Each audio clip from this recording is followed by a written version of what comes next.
بسم اللہ الرحمن الرحیم۔ السلام علیکم۔ یقیناً تمام تعریفیں اللہ کے لیے ہیں، ہم اس کی تعریف بیان کرتے ہیں، اسی سے مدد کے طلبگار ہیں۔ میں گواہی دیتی ہوں کہ اللہ کے سوا کوئی بھی معبود برحق نہیں۔ ناظرین، اسلام سچا دین ہے۔ اسلام کی حقانیت کا سب سے بڑا ثبوت قرآن مجید ہے۔ اپنے بیگانے سب قرآن مجید کی خوبیوں سے واقف اور اس کے چیلنجوں کے آگے بے بس ہیں۔ پیارے ناظرین، آج کا ہمارا موضوع حضرت نوح علیہ السلام کی کشتی۔ پیارے ناظرین، ہزاروں سال پہلے کی بات ہے۔ اللہ سبحانہ و تعالیٰ کے نبی حضرت سیدنا نوح علیہ السلام کا زمانہ تھا۔ آپ علیہ السلام اپنی قوم کو دین کی تبلیغ کرنے اور ان کو سیدھی راہ پر لانے کی کوششوں میں مصروف تھے۔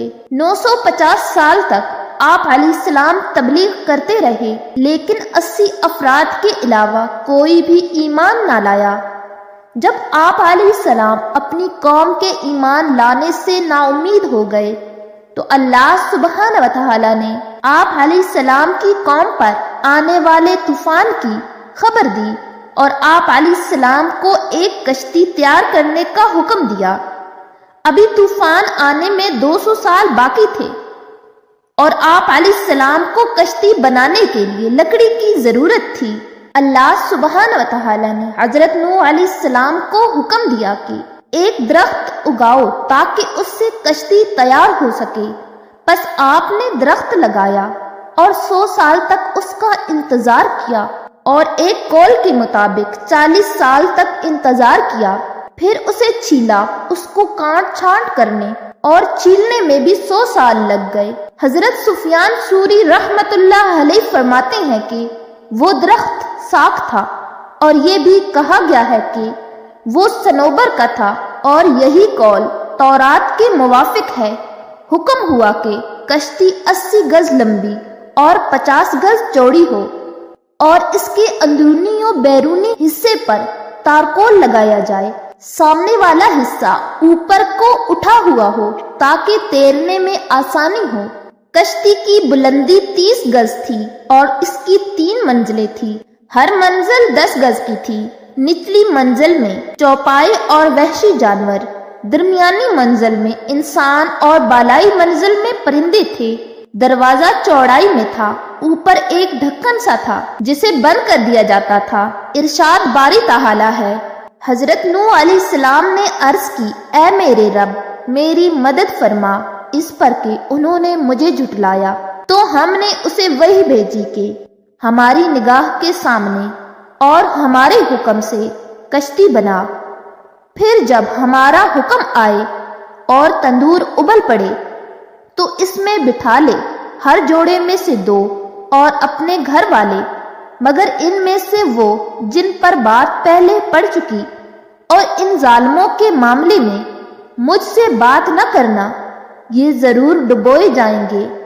نزول عذاب سے قبل ہی اللہ سبحانہ و تعالیٰ نے حکم دیا کہ کشتی میں حیوانات سے ایک جوڑا، حلال جانوروں میں سے اور دیگر اشیاء کشتی پر سوار کر لو تاکہ ان کی نسل باقی رہے، اور ان کے ساتھ اپنے اہل خانہ کو سوائے ان کے جن پر پہلے حکم نازل ہو چکا، یعنی جو کفر پر اڑے ہوئے ہیں، سوار کر لو۔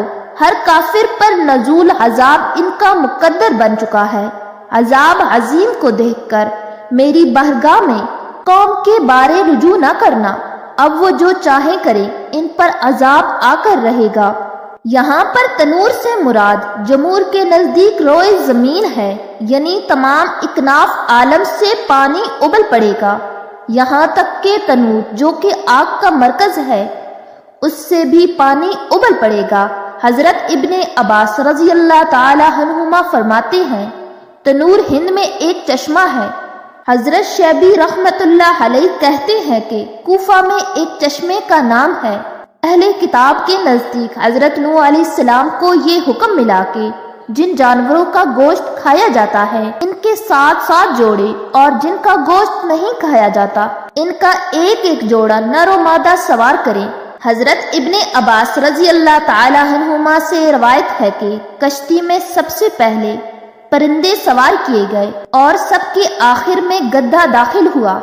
ابلیس بھی گدھے کی دم سے لٹک کر کشتی میں سوار ہو گیا۔ زید بن اسلم اپنے والد سے روایت کرتے ہیں کہ حضور اکرم صلی اللہ علیہ وآلہ وسلم نے فرمایا کہ جب حضرت نوح علیہ السلام نے بحکم الہی ہر جوڑے کو کشتی میں سوار کر لیا تو آپ کے ساتھیوں نے عرض کی کہ ہمارے ساتھ تو شیر بھی ہے، شیر کی موجودگی ہمارے لیے اور دوسرے جانوروں کے لیے امن و امان کا باعث کیسے ہوگی؟ اللہ سبحانہ و تعالی نے شیر کو بخار کی شکایت میں مبتلا فرما دیا۔ سرکار مدینہ صلی اللہ علیہ وآلہ وسلم فرماتے ہیں روئے زمین پر پہلی مرتبہ بخار اس وقت اترا، اس کے بعد آپ سے چوہے کی شکایت کی گئی کہ یہ ہماری اشیاء خورد نوش کو نقصان پہنچاتا ہے۔ اللہ سبحانہ و تعالی کے حکم سے شیر نے چھینک ماری جس سے ایک بلی نکلی۔ بلی کو دیکھ کر چوہوں کے اوسان خطا ہو گئے اور وہ دبک گئے۔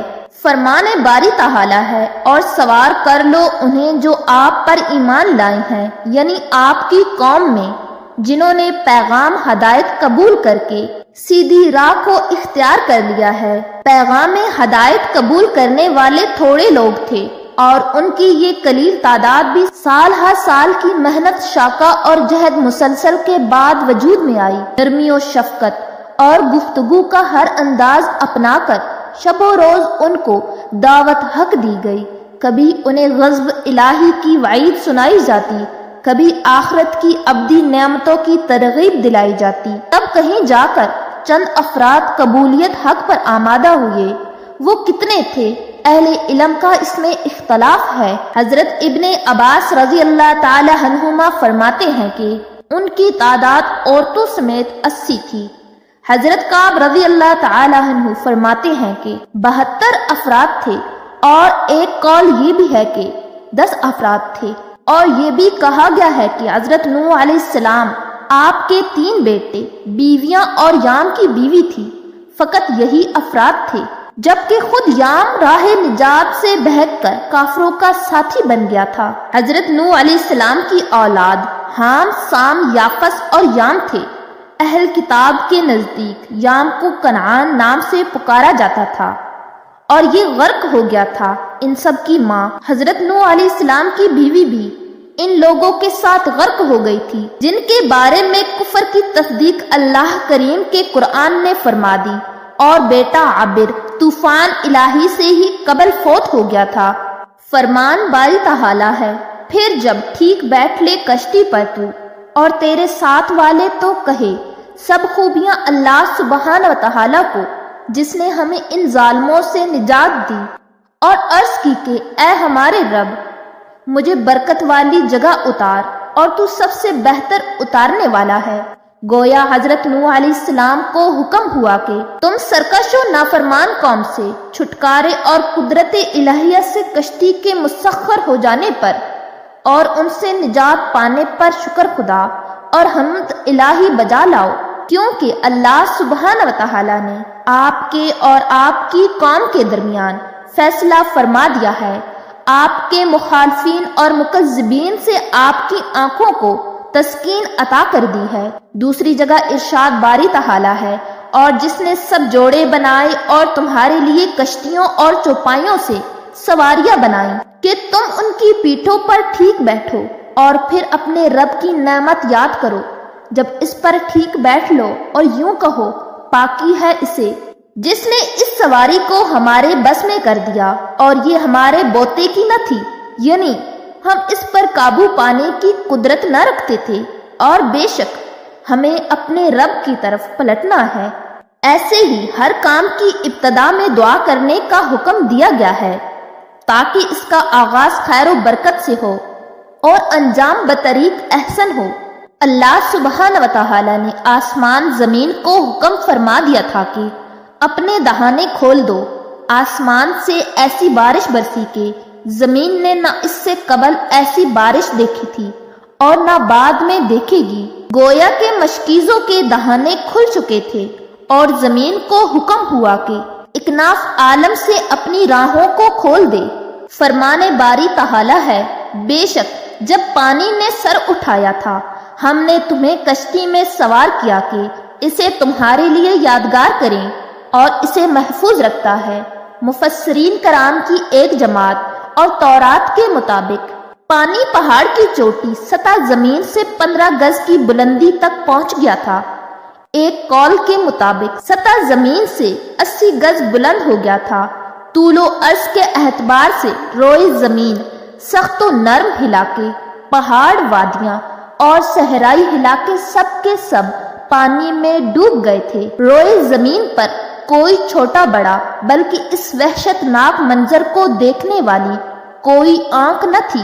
ہر چیز کو صفا ہستی سے نست و نابود کر دیا گیا تھا۔ اور جب نوح علیہ السلام نے اپنے بیٹے کو پکارا اور وہ اس کنارے تھا، اے میرے بچے ہمارے ساتھ سوار ہو جا اور کافروں کے ساتھ نہ ہو، وہ بولا اب میں کسی پہاڑ کی پناہ لیتا ہوں، وہ مجھے پانی سے بچا لے گا۔ کہا آج اللہ کے عذاب سے کوئی بچانے والا نہیں۔ عذاب الہی کی نظر ہونے والوں میں حضرت نوح علیہ السلام کا بیٹا یام کنعان بھی تھا، جو سام، حام اور یافس کا بھائی تھا، کافر اور عمل بد کا مرتکب تھا۔ اس نے اپنے والد گرامی کے پیغام ہدایت کو ٹھکراتے ہوئے ان کے دینی و مذہبی اعتقاد کی مخالفت کی اور وہ ہلاک ہو گیا، جبکہ ان کے والد سے نسبی اختلاف اور مذہبی اتفاق والوں نے نجات پالی۔ قرآن پاک میں ارشاد باری تعالی ہے، اور حکم فرمایا گیا کہ اے زمین اپنا پانی نگل لے اور اے آسمان تھم جا، اور پانی خشک کر دیا گیا اور کام تمام ہوا، اور کشتی کوہ جودی پر ٹھہری، اور فرمایا گیا دور ہوں بے انصاف لوگ۔ جب روئے زمین پر کوئی متکبر و سرکش اور باغی نہ بچا تو اللہ سبحانہ و تعالی نے زمین کو حکم دیا کہ اپنا پانی نگل لے، اور اے آسمان تو برسنے سے رک جا، پانی خشک ہو گیا۔ اللہ سبحانہ و تعالی کی علم و قدرت میں جو تھا سو ہو کر رہا۔ حضرت عائشہ عفیفہ رضی اللہ تعالی عنہما فرماتی ہیں کہ حضور اکرم صلی اللہ علیہ وآلہ وسلم نے فرمایا اللہ سبحانہ و تعالی اگر حضرت نوح علیہ السلام کی قوم میں سے کسی پر رحم فرماتا تو معصوم بچے کی ماں پر رحم فرماتا۔ حضور اکرم صلی اللہ علیہ وآلہ وسلم نے فرمایا حضرت نوح علیہ السلام نے 1000 سال تک قوم کو پیغام ہدایت دیا، پھر 100 سال تک شجرکاری کی مہم میں مصروف رہے، درخت بڑے ہوئے، پھر ان کی کاٹ چھانٹ کی، بعد ازاں کشتی تیار کرنے لگے۔ قوم کشتی کی تیاری میں مصروف دیکھ کر مذاق اڑاتی اور کہتی کہ خشکی پر چلانے کے لیے کشتی بنا رہے ہیں۔ حضرت نوح علیہ السلام فرماتے ظالموں ان قریب تمہیں پتہ چل جائے گا کہ کشتی کیسے تیرتی ہے۔ جب کشتی تیار ہو گئی اور پانی نکلنا شروع ہو گیا، یہاں تک کہ پانی نے عالمگیر طوفان کی شکل اختیار کر لی، تو ایک عورت جو اپنے بچے سے شدید محبت کرتی تھی، وہ ممتا کے ہاتھوں مجبور ہو کر بچے کو لے کر پہاڑوں کی چوٹی کی طرف بڑھی۔ یہاں تک کہ پانی پہاڑ کے تہائی حصے تک پہنچ گیا تو وہ عورت آگے بڑھی اور عین پہاڑ کی چوٹی پر پہنچ گئی۔ جب پانی پہاڑ کی چوٹی پر پہنچ گیا تو اب اس نے بچاؤ کے لیے بچے کو ہاتھوں پر اٹھا کر سر سے بلند کر لیا، لیکن اللہ سبحانہ و تعالی فیصلہ فرما چکا تھا کہ روئے زمین پر ایک کافر بھی باقی نہ بچے گا، لہذا دونوں عذاب الہی میں غرق ہو گئے۔ حضور صلی اللہ علیہ وآلہ وسلم فرماتے ہیں کہ اگر اللہ سبحانہ و تعالی حضرت نوح علیہ السلام کی قوم میں کسی پر رحم فرماتا تو اس بچے کی ماں پر رحم فرماتا۔ مراد یہ ہے کہ اللہ تعالیٰ نے روئے زمین پر کسی کافر کو بھی بستہ نہ چھوڑا۔ اللہ سبحانہ و تعالیٰ فرماتے ہیں کہ جب حضرت نوح علیہ السلام نے اپنے بیٹے کے متعلق بارگاہ الہی میں سوال کیا۔ حضرت نوح علیہ السلام نے بارگاہ الہی میں عرض کی، اے مولا کریم، تو نے میری اہل کی نجات کا وعدہ کیا تھا، یہ بیٹا بھی تو میرے اہل سے ہے، اور کیا وہ غرق ہوگا؟ اللہ سبحانہ وتعالی نے فرمایا، اے نوح، جو تیری اطاعت و فرما برداری اور تیرے پیغام ہدایت کو قبول نہیں فرماتا وہ تیرا کہاں ہے؟ اور جن کی نجات کا میں نے وعدہ فرمایا ہے یہ ان نجات پانے والوں سے نہیں ہے۔ ہم نے فرمایا تھا کہ اور اپنے اہل خانہ کو بھی سوار کر لو سوائے ان کے جن پر پہلے حکم نازل ہو چکا، لہٰذا یہ تیرا بیٹا ان میں سے ہے جو اپنے کفر و فسق کی بدولت ان قریب عذاب الہی میں غرق ہو جائیں گے۔ تقدیر اسے اہل ایمان کے قافلے سے نکال لائی ہے، یہ کفر و سرکش کے سپوتوں سمیت غرق ہو کر رہے گا۔ اور جب زمین پر کوئی کافر نہ بچا، فرمان باری تعالی، کشتی سے اتر، ہماری طرف سے سلام اور برکتوں کے ساتھ جو تجھ پر اور تیرے ساتھ کے کچھ گروہوں پر۔ حضرت نوح علیہ السلام کے ساتھ کشتی پر جتنے بھی مومنین سوار تھے، مشیت الہی تھی کہ کسی کی نسل بھی آگے نہ چلی سوائے حضرت نوح علیہ السلام کے۔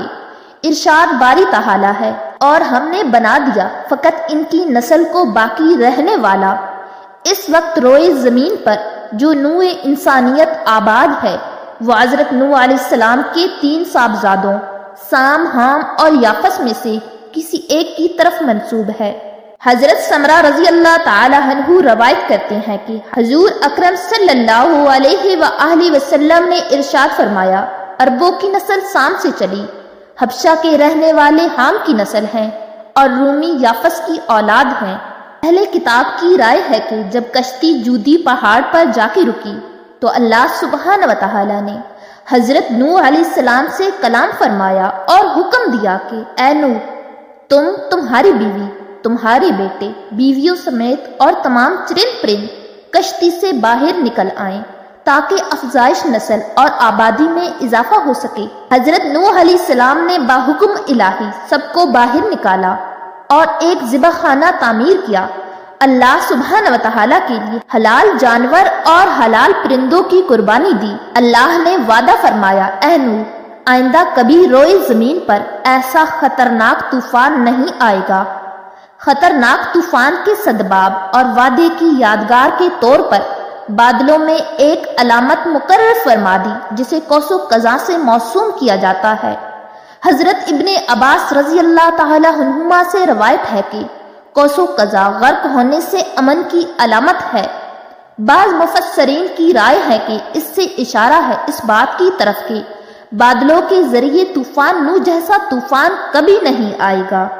اللہ تبارک و تعالی حضرت نوح علیہ السلام کی مدح سرائی بیان کرتے ہوئے فرماتا ہے، انہ کان عبدا شکورا، بے شک نوح علیہ السلام شکر گزار بندے تھے۔ کہا جاتا ہے کہ حضرت نوح علیہ السلام ہر حال میں اللہ سبحانہ و تعالی کی حمد و ثنا بیان کرتے رہتے تھے، کھانے پینے، پہننے اور ہر کام پر شکر الہی بجا لاتے تھے۔ حضور اکرم صلی اللہ علیہ وآلہ وسلم نے فرمایا کہ حضرت نوح علیہ السلام عید الفطر اور عید الاضحیٰ کے ایام کے سوا پوری زندگی روزہ رکھا۔ طبرانی میں ہے کہ حضور صلی اللہ علیہ وآلہ وسلم فرماتے ہیں کہ حضرت نوح علیہ السلام نے عید الفطر اور عید الاضحیٰ کے سوا پوری زندگی روزہ رکھا۔ حضرت داؤد علیہ السلام نے نصف زندگی روزہ رکھا۔ حضرت ابراہیم علیہ السلام ہر مہینہ میں 3 روزے رکھتے۔ حضرت عبداللہ بن عباس رضی اللہ تعالی عنہما روایت کرتے ہیں کہ آپ نے فرمایا کہ حضور صلی اللہ علیہ وآلہ وسلم حج کے لیے تشریف لے گئے۔ جب آپ وادی حصفان سے گزرے تو حضرت ابو بکر رضی اللہ تعالی عنہ سے دریافت فرمایا کہ یہ کون سی وادی ہے؟ آپ رضی اللہ تعالی عنہ نے عرض کی، یہ وادی حصفان ہے۔ حضور صلی اللہ علیہ وآلہ وسلم نے فرمایا، یہ وہ مبارک جگہ ہے جس وادی سے حضرت نوح، ہود اور ابراہیم علیہ السلام اپنے سرخ اونٹوں پر گزرے جن کی مہاریں کھجور کی چھال کی تھیں۔ ان کا لباس چادروں اور جبوں پر مشتمل تھا۔ ان کی چادریں چیتے کی کھال کی طرح تھیں۔ اس حال میں وہ بیت اللہ کے حج کے لیے تشریف لے گئے۔ اہل کتاب کا گمان ہے کہ جب حضرت نوح علیہ السلام کشتی پر سوار ہوئے اس وقت آپ کی عمر مبارک 600 سال تھی۔ حضرت ابن عباس رضی اللہ تعالی عنہما سے بھی یوں ہی مروی ہے، کیونکہ حضرت نوح علیہ السلام بعثت کے بعد اور طوفان الہی سے پہلے اپنی قوم میں 950 سال پیغام رشد و ہدایت کا پرچار کرتے رہے۔ طوفان تھم جانے کے بعد کتنا عرصہ ٹھہرے اللہ ہی بہتر جانتا ہے۔ ابن جریر رحمت اللہ علیہ اور دوسرے تابعین سے روایت ہے کہ آپ کی مرکز مبارک مسجد حرام میں ہے، جبکہ متاخرین کی رائے ہے کہ شہر بقا میں ہے، جسے اب کرکنو سے جانا جاتا ہے۔ اسی مناسبت سے وہاں مسجد بھی تعمیر کی گئی ہے، واللہ اعلم۔